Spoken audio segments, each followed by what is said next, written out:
I don't got nothing to say about that broad. She's a straight bitch, Dominic says, taking a drag from a freshly lit cigarette. Jack stands nearby, one hand buried in his coat. This lunkhead ain't making it easy. A friend of mine's in trouble, Jack says, patience thinning, and I think you can help me. All I know is she tried to get my girl fired, then showed up here asking about her brother. Your girl works for her? Yeah, she's the nanny for the stuck-up 5-year-old runt. Dominic sounded agitated, sucking another long drag off the cigarette. Jack can feel him pulling away. Where could I find this sister of Danny's? Upper East Side, Dominic muttered, flicking the cigarette into the street. The sun is low now, and Jack feels the weight of the day pressing down. He's close. He can feel it. Jack peels off a few more bills. Dominic grunts and gives them the address.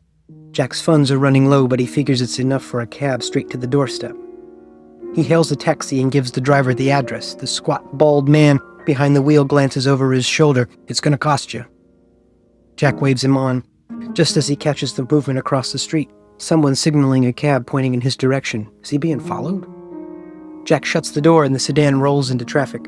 A few minutes later, it pulls to a quiet curb on a tree-lined street where stately brownstones sit shoulder to shoulder. Uniformed facades, polished brass railings, the kind of wealth that doesn't blink twice at midnight, Jack. He climbs the steps, gripping the cold iron railing, and knocks on the oval glass pane of a solid wood door. This visit better be worth what it's costing him.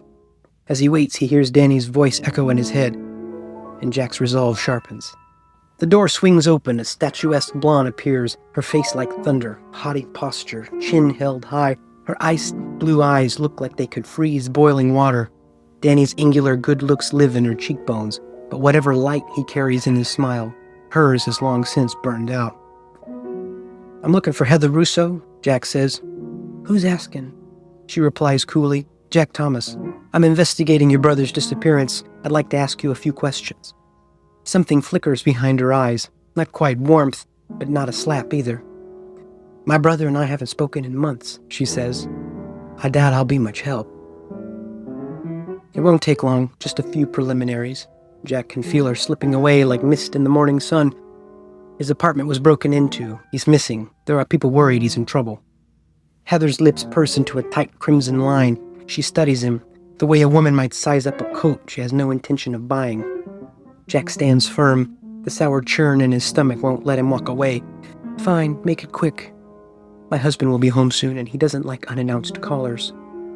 She steps aside just barely. They remain in the foyer, her body language making it clear this is as far as he's going. Any idea who might be involved with your brother? Jack asks, wasting no time. He's been mixed up with the wrong kind of people for a while now. I'm not sure where he sleeps. Probably the gutter. Her tone is clipped, disdainful. Jack winces but keeps it inside. He's one of those wrong kind of people she's talking about. You know he lives in the village now, working at a nightclub, Jack says, brushing off the jab with practiced ease. I know where he works, Heather says coolly. The boy thinks he's going to be a big star someday, but we both know what he really is, a degenerate. I read the Daily News. His name was in there, black and white, for all of Manhattan to see. Jack doesn't flinch, but his jaw tightens. Rumor is you were harassing some mobsters looking for your brother. Tell me what that's about. The question comes out sharper than intended, but Heather's not exactly radiating charm herself. She chews her manicured finger, a flicker of worry crossing her face. Then, like a switch, the edge turns in her voice. If you must know, I was looking for him because I need to talk to him about our father. But that's family business and none of your concern. Her tone is colder than the towel beneath Jack's feet. He studies her. There's something she's not saying.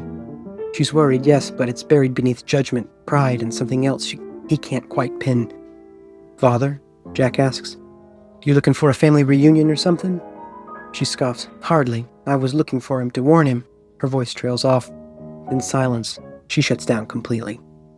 Jack lets the pause hang, then softens his tone. Okay, one more question, then I'm gone. He reaches into his pocket and pulls out a small silver key. I found this in your brother's apartment. Her eyes flicker towards it, just for a second, then dart away. How the hell am I supposed to know? She says, suddenly dismissive. Probably goes to one of his train station lockers. That was his thing, hiding contraband. Contraband. Jack turns the word over in his head. The number on the key, it's gotta be a locker. And the only stations near Danny's place, Christopher Street, West 4th, 8th, and 9th. He tucks the key back in his coat and nods once. Without another word, he steps out into the street. The evening air bites at him. His body aches with the weight of the day. His stomach growls. His wallet feels lighter than he'd like. No more cabs. It's the subway from here. As he makes his way towards the station, the city buzzes around him, horns, footsteps, a distant saxophone spilling from some basement bar, but Jack's thoughts stay fixed on the case. Why would Heather think the mob knows where Danny is? What exactly did she want to warn him about? And what the hell is in that locker worth ransacking his entire apartment? But more than anything, one question burns through his mind. Where is Danny? As Jack nears the subway entrance, something shifts, a feeling, subtle but sharp. A presence. His intuition hums like a plucked wire. He glances over his shoulder. Someone's tailing him. A man trails a few paces behind him, a newspaper held high in front of his face like a cartoon cliché. Jack squints. It's the same guy from earlier. The one flagging a cab near Fat Tony's. Jack picks up his pace and slips into the subway entrance, down the stairs and around the corner, and into the shadows. The station is mostly empty, just a few commuters milling about. Jack waits, breath low, body still. His hand hovers near the grip of his .38. Then footsteps, slow, careful. He lunges, grabs a sleeve, and yanks hard. His stalker stumbles forward, surprised, the paper falling to the ground. Jack pulls him face to face and immediately recognizes him, the trumpet whiz kid from last night. "Why are you following me, kid?" Jack growls. "Shouldn't you be at the club?" "I'm sorry, Jack," the kid says wide-eyed. "I was worried about Danny." The kid's young, 20, maybe 25. Jack drags him out of the subway entrance and over to a nearby park bench. He tosses the kid down gently, not unkind. "Word is Danny's missing," the kid says, catching his breath. "Evelyn came back to the club in hysterics, so I canceled the gig. She said you were working the case. I tried to catch you at Rouse, but you left in a hurry." "Then why the skulking?" Jack asks, lowering himself onto the bench beside him. He pulls out a cigarette, his body aching like a sack of pots and pans. "And what's your name, anyhow?" "Just call me Skip. Everybody does," the kid says with a sigh. "Yeah, all right, Skip. What's with the cloak and dagger routine?" Skip adjusts his newsboy cap, makes him look even younger than he already is. "When I heard Danny went missing, I got nervous. He had a bad row with his man a few nights ago. I thought maybe something happened." Jack's heart gives a second lurch of the day. His man? A chum? A lover? "What do you know?" Jack asks, voice even but edged. Skip exhales, glancing out at the street like he's making sure no one else is listening. Danny was seeing this cop on the down low. Things went sideways after the raid a few weeks back. Danny's name showed up in the paper and the cop freaked, started threatening him. Said if Danny spilled anything, he'd get roughed up. Bad. Jack stays quiet, the words settling like wet cement in his gut. "When I asked Danny about it," Skip continues, "he just told me not to worry. Said his family's had run-ins with the cops before." Danny, seeing a cop? Jack's stomach hardens. He and Danny were supposed to get drinks tonight. Something real, maybe. Something good. But if they started something, would that just bring more trouble? And if Danny's gone now, is that where it started? 6. Arriving at Christopher Street Station, Jack sent Skip packing back to the club and made his way around the terminal until he found the locker. Scanning the row of metal doors, he spotted the number that matched the one engraved on the key and quickly slid it into the lock. What would he find? He turned the key and opened the lock. Nothing inside, just a small box. He pulled it out and closed the door behind him. Jack's heart pounded. He worked a lot of cases before, but nothing this close to home. He hoped whatever was in this box was worth the trouble it caused. Pocketing the key again, Jack opened the lid. Inside was a New York Police Department badge, the number 2684, engraved on the small plaque beneath the shield. He pulled the brass badge from the box and held it up to the light. Nothing unusual about it, at first glance. The badge number was deeply engraved into the surface, the precisely machined digits slightly raised and lacquered in black enamel, designed to stand out vividly against the dull brass. More questions than answers. Did this badge belong to Danny's ex-beau? Why was it hidden here in this random train locker? Jack felt adrift. He didn't want to involve the cops. They never took kindly to queers. And Danny hadn't been gone that long. Maybe he skipped town, headed somewhere better than here. Jack had heard stories about queers living and loving free in Paris. But the French way of life didn't appeal to him. Exiting the station, Jack knew what he had to do. He'd take the badge to the precinct. Maybe, just maybe, could buy him some answers. The 6th Precinct was a red brick building squatting on a Greenwich Village corner, its facade weathered and imposing. The 2 stout pillars flanked the front entrance, where a battered blue sign hung above the door, the words 6th Precinct barely legible across the layer of peeling white paint. Jack stood on the sidewalk surveying it. He knew the second he stepped inside, this case would no longer belong to him. Any PI worth his salt resists giving up the ghost on a case. But this wasn't just any case. Giving it up meant giving up on Danny. And Jack wasn't ready for that. Not yet. He had to play this just right. Inside, the clamor was immediate.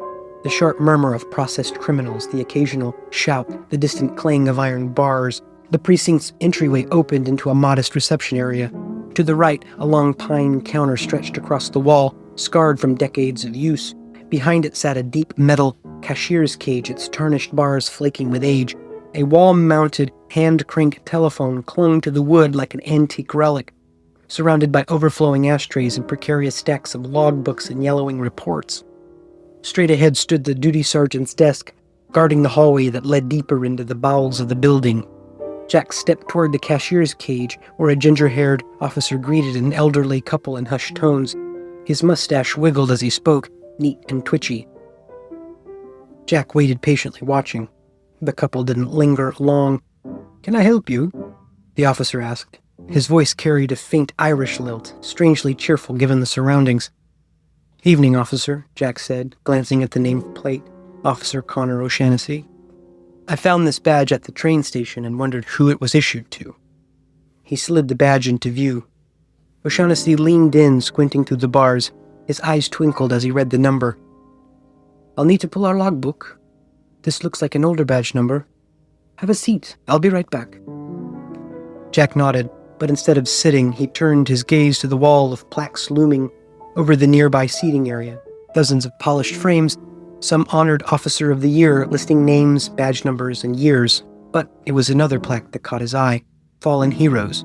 He scanned the list, his eyes stopped cold. Officer James Jimmy Fisher, badge number 2684, 1938. Everything fell into place.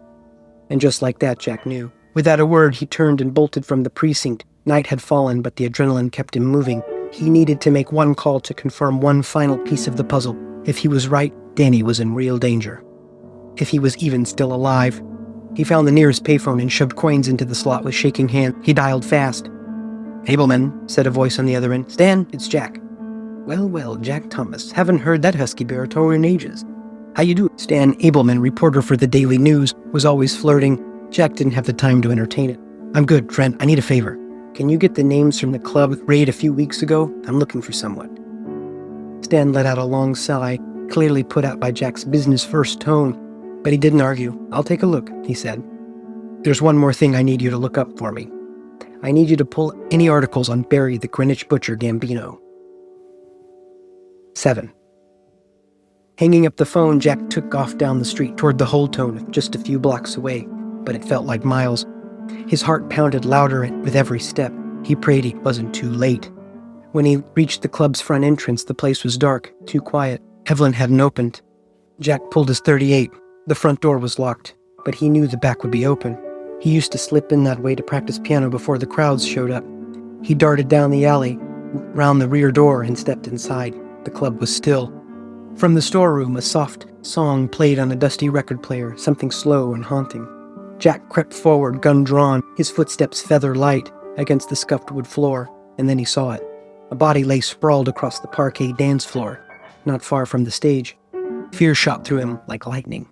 He moved closer, slowly, sweating pools in his palm. As the figure came into view, bile rose in his throat. "Oh, God," he muttered. "Evelyn." Her lifeless body was bathed in the amber light of the stage. Blood fanned out beneath her like a curtain at final bow. "He's gone now," said a voice. Jack spun, gun raised.